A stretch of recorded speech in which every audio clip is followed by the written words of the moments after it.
15 अगस्त सन 1947 को देश गुलामी के उस ग्रहण से आजाद हो गया। एक बेहद ही लंबी रात के बाद भारत में स्वाधीनता की उस सुनहरी सुबह का शुभागमन हुआ। देश को उसका आत्मसम्मान फिर से प्राप्त हुआ। भारत देश का वह खुशियों का उजड़ा चमन हजारों हजार रंग बिरंगे फूलों से फिर से खिल उठा। उन्नति के आसमान की ऊंचाई पर इस देश को ले जाने के लिए एक नहीं अनेकानेक योजनाओं का ताना बाना बुना गया।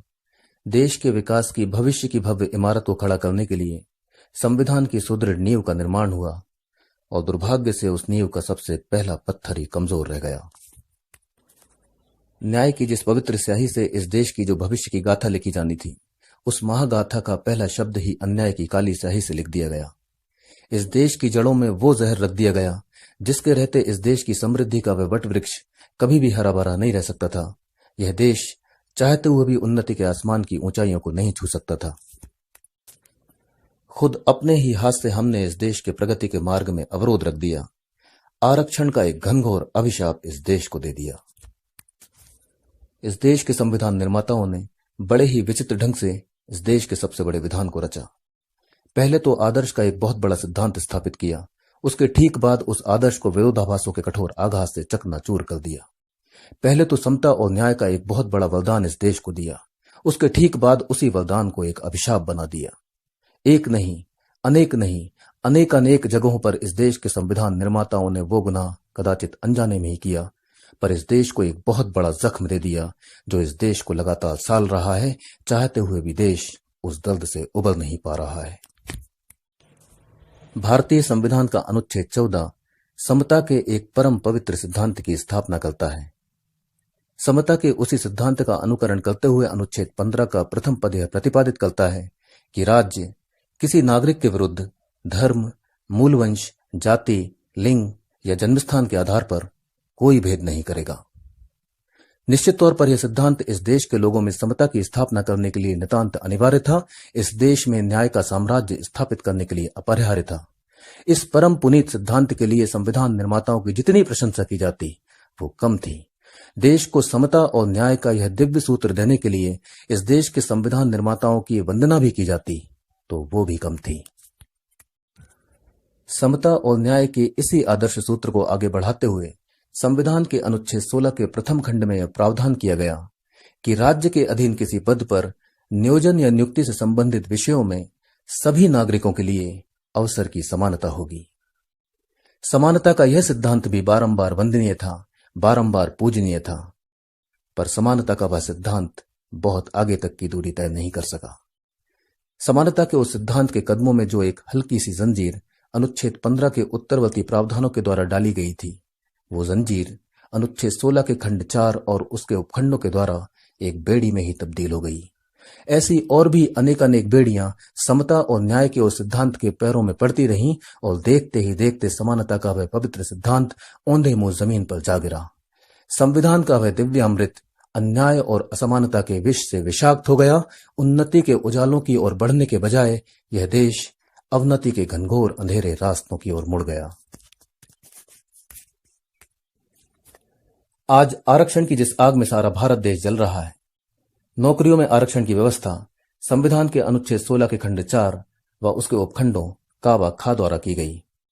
संविधान के अनुच्छेद 16 के खंड 4 द्वारा यह उपबंधित किया गया कि राज्य के अधीन सेवाओं में जिन पिछड़े वर्गों का प्रतिनिधित्व राज्य की राय में पर्याप्त नहीं है, उन पिछड़े वर्गों के लिए राज्य शासकीय नौकरियों में आरक्षण की व्यवस्था कर सकेगा। आरक्षण की कुछ इसी तरह की व्यवस्था अनुच्छेद 16 के खंड 4 के उपखंड का द्वारा अनुसूचित जातियों व अनुसूचित जनजातियों के पक्ष में की गई। यानी देश के सभी लोगों के लिए शासकीय नौकरियों में जिस अवसर की समानता की बात अनुच्छेद 16 के खंड 1 में कही गई थी, वह समानता अनुच्छेद 16 के ही खंड 4 व उसके उपखंडों द्वारा भंग कर दी गई और पिछड़े वर्गों व अनुसूचित जाति व जनजातियों के लिए नौकरियों में आरक्षण की व्यवस्था कर दी गई। यह बेहद ही दुर्भाग्यपूर्ण प्रावधान इस देश के संविधान निर्माताओं ने किया।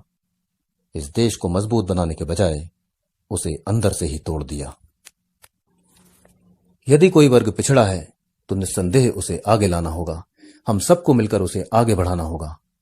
पर यह तो न्याय नहीं कि उन पिछड़ों को आगे लाने के लिए अनारक्षित वर्ग के निरपराध लोगों के भविष्य को ही अंधकार में डुबा दिया जाए, उनका हक उनसे छीन लिया जाए, उन्हें जीते जी ही मरने को मजबूर कर दिया जाए। एक को न्याय दिलाने के लिए दूसरे के साथ अन्याय, न्याय नहीं घनघोर अन्याय ही है, घनघोर अन्याय। वह अन्याय जो इस देश के संविधान निर्माताओं ने अनारक्षित वर्ग के उन निरपराध लोगों के साथ किया है, उन्हें उस अपराध का महादंड दिया है जो उन्होंने किया ही नहीं है। इस अन्याय पर ही कहानी यदि खत्म हो जाती तो भी संतोष की बात थी, पर कहानी यहां खत्म कहां होती है, कहानी तो और आगे जाती है। आरक्षण की दर्दनाक कहानी देश को बर्बाद करने में अपनी कोई कसर नहीं छोड़ती है। पिछड़े वर्गों को आगे लाने के लिए, अनुसूचित जातियों और जनजातियों के उत्थान के लिए आपने उन्हें नौकरियों में आरक्षण दे दिया, कोई बात नहीं, पर आरक्षण की इस कीमत को चुकाता कौन है? पिछड़ों और उन जाति जनजातियों को आगे लाने का वह हर जाना भरता कौन है, मरता कौन है? उस आरक्षण की सबसे बड़ी कीमत चुकाता कौन है? भाइयों और बहनों, उस आरक्षण की कीमत सिर्फ वो अनारक्षित समाज ही नहीं चुकाता है, उसकी कीमत यह पूरा देश चुकाता है। इस देश का निरपराध नागरिक चुकाता है। जरा सोचें, पिछड़े वर्ग का व्यक्ति या अनुसूचित जाति या जनजाति का कोई व्यक्ति जो किसी भी तरह लायक नहीं था, आरक्षण के बलबूते किसी डॉक्टर के पद पर पहुंच गया। अब वो डॉक्टर क्या करेगा? क्या वो मरीजों का सही इलाज कर पाएगा या अच्छे खासे आदमी को ही मौत के घाट उतार देगा? इसी तरह आरक्षण के बलबूते बना वो शिक्षक क्या बच्चों को सही शिक्षा दे पाएगा या उन्हें अज्ञान के अंधकार में ही डुबो देगा? इसी तरह क्या वो आरक्षण के दम पर मजिस्ट्रेट बना पिछड़े वर्ग का व्यक्ति कानून का सही निर्वचन कर सकेगा, सारी परिस्थितियों का समुचित मूल्यांकन कर सकेगा, अपने बुद्धि और विवेक से सच और झूठ को दूध और पानी की तरह अलग कर सकेगा, या फिर फरियादी को ही फांसी के फंदे पर लटका देगा? अनुमान लगाना आपको मुश्किल नहीं, सब कुछ दर्पण की तरह साफ है, एकदम साफ। रही जहां तक इन पिछड़े लोगों या उन अनुसूचित जातियों या जनजातियों के उत्थान की बात, तो आरक्षण से उनका उत्थान हो सकेगा, यह सोचने वाली गंभीर बात है। आरक्षण ने उन कमजोर लोगों को मजबूत बनाने के बजाय और कमजोर बनाया है, उन्हें उठाने के बजाय और नीचे गिराया है, उन्हें आत्मनिर्भर बनाने के बजाय अपाहिज बनाया है, उनमें आत्मविश्वास जगाने के बजाय उन्हें निराशा और हताशा की अंधेरी गलतों में ही डुबाया है। उत्थान यदि कुछ है तो वो आत्मोत्थान है, और आत्मोत्थान का सीधा संबंध आत्मविश्वास से है। एक नाकाबिल व्यक्ति को बिना मेहनत परिश्रम के राज सिंहासन पर बैठा दिया जाए, क्या उसका चेहरा आत्मविश्वास की चमक से जगमगाएगा? क्या वह राज सिंहासन उस नाकाबिल का संग पाकर सुशोभित होगा? क्या इससे देश या समाज का उत्थान होगा? क्या ऐसे नालायक और नाकाबिल व्यक्ति का राज सिंहासन पर विराजना देश और दुनिया के हित में होगा? नहीं दोस्तों, यह उत्थान नहीं, सिर्फ और सिर्फ पतन होगा। न केवल उस सिंहासन पर बैठने वाले उस अयोग्य और अपात्र व्यक्ति का, वरन संपूर्ण समाज, राष्ट्र और इस विश्व का। साथियों, आज ऐसे कितने चौपट राजा उन राज सिंहासनों पर विराजमान हैं, और ये चौपट राजा जाने कितनी अंधेर नगरियां नहीं बना रहे हैं, कितना सत्यानाश नहीं कर रहे हैं, किस तरह का खिलवाड़ खुद अपने साथ और इस देश के साथ नहीं कर रहे हैं। भाइयों और बहनों, आरक्षण के उस औजार ने कुछ बनाया नहीं, मिटाया ही है, कुछ सजाया नहीं, सत्यानाश ही किया है। उन पिछड़ों या आदिवासियों का उत्थान नहीं, पतन ही किया है। आरक्षण की उस बैसाखी ने उन्हें चलते फिरते इंसान से अपाहिज बना दिया है। वे पिछड़े लोग, वे अनुसूचित जाति और जनजाति के जन कोई और नहीं, हमारे ही अपने हैं, हमारे भाई हैं। खून का रिश्ता ना सही, पर दिलों का तो रिश्ता है, और दिलों के रिश्ते से बढ़कर भी कोई रिश्ता है।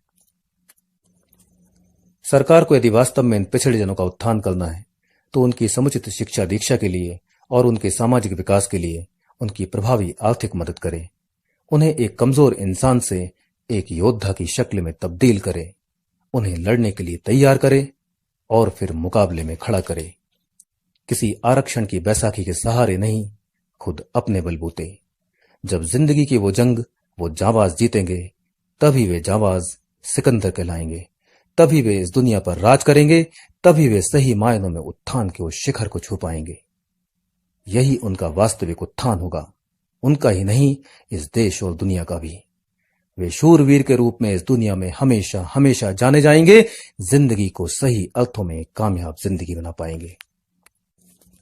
हमें अपने उन भाइयों बहनों को कामयाब बनाना है, आरक्षण की उस बैसाखी को उनसे वापस लेना है, उन्हें अपने पैरों पर चलना सिखाना है, इस देश की प्रगति की रफ्तार को बढ़ाना है। अब और देर मुनासिब नहीं होगी। आरक्षण की वह अन्यायपूर्ण कहानी अब हमें खत्म करनी ही होगी। संविधान को हमें बदलना होगा। देश के उस सर्वोच्च विधान को समता और न्याय के मजबूत आधार स्तंभों पर खड़ा करना होगा। यह देश कागज के किसी टुकड़े पर खींचा गया सिर्फ एक नक्शा नहीं, यह देश हमारी जान है। इस देश को हमें जानदार और शानदार बनाना ही होगा। जय हिंद, जय हिंदुस्तान, जय हिंदुस्तान की आन बान और शान।